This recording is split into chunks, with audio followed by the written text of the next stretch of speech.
ब्रह्मांड में सकारात्मक और नकारात्मक दोनों प्रकार की ऊर्जा व्याप्त है। जहां सकारात्मक ऊर्जा पर दशकों से शोध किया गया, लेकिन नकारात्मक ऊर्जा को हमेशा अंधविश्वास कहकर नज़रअंदाज कर दिया गया। जबकि सच ये है कि भूत, आत्मा, चुड़ैल और जिन केवल नकारात्मक ऊर्जा के अलग अलग स्वरूप हैं।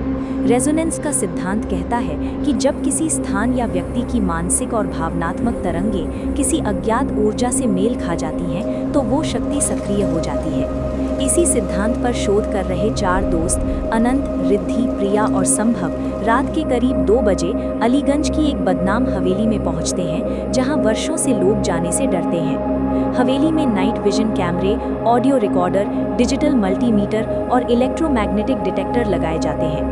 शुरुआत में सब सामान्य लगता है, लेकिन अचानक रसोई और गार्डन के पास मीटर तेज सिग्नल दिखाने लगते हैं। उसी समय अनंत द्वारा दी गई दवा के प्रभाव से रिद्धि का शरीर कमजोर होता है और एक आत्मा उसमें प्रवेश कर जाती है। आत्मा अपने साथ हुए विवाह के नाम पर अपहरण, हवेली में हुए अमानवीय अत्याचार, बेटी के जन्म, बेटी पर पड़ी बुरी नज़र और अंत में माँ बेटी की बेरहमी से हत्या की कहानी सुनाती है। बदले की आग में वो कई लोगों को मार चुकी होती है, लेकिन असली शांति उसे तब मिलती है जब उसके और उसकी बेटी के अवशेष मिलते हैं और सम्मानपूर्वक अंतिम संस्कार किया जाता है।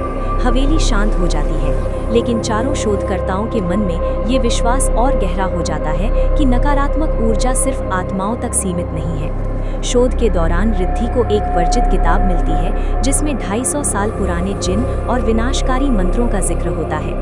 किताब में चेतावनी लिखी होती है, लेकिन जिज्ञासा, अहंकार और ज्ञान की भूख रिद्धि को रोक नहीं पाती और वो अकेले उन मंत्रों का उच्चारण कर लेती है। शुरुआत में कुछ नहीं होता, जिससे उसे लगता है कि सब डर बेकार था, लेकिन धीरे धीरे उसका व्यवहार बदलने लगता है।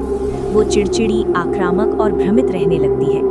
एक रात प्रिया उसके कमरे में रुकती है और खुद को एक भयानक जंगल में पाती है, जहां आदिवासी नृत्य, डरावनी मूर्तियां और एक अदृश्य आवाज उससे बलि मांगती है। वो बार बार कमरे और जंगल के बीच फंस जाती है।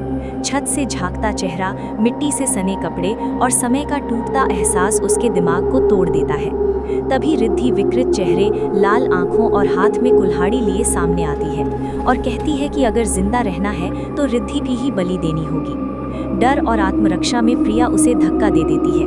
रिद्धि कुल्हाड़ी पर गिरती है, खून बहता है, चीख गूंजती है और प्रिया बेहोश हो जाती है। जब उसे होश आता है तो अनंत और संभव उसके पास होते हैं और सब कुछ सामान्य लगता है। लेकिन तभी रिद्धि सूप लेकर मुस्कुराती हुई कमरे में आती है, पूरी तरह जिंदा और सामान्य, जिससे ये सवाल खड़ा होता है कि क्या ये सब प्रिया का भ्रम था या फिर उस वर्जित मंत्र ने किसी ऐसी शक्ति को जगा दिया है जो न आत्मा है, न शरीर, न इच्छा, लेकिन इंसान के डर, नफरत और जिज्ञासा से जीवित रहती है और धीरे धीरे उनके दिमाग पर कब्जा कर लेती है। और हाँ गाइस, वीडियो एनिमेट करने में बहुत मेहनत लगती है। कृपया करके एक लाइक देकर जाओ।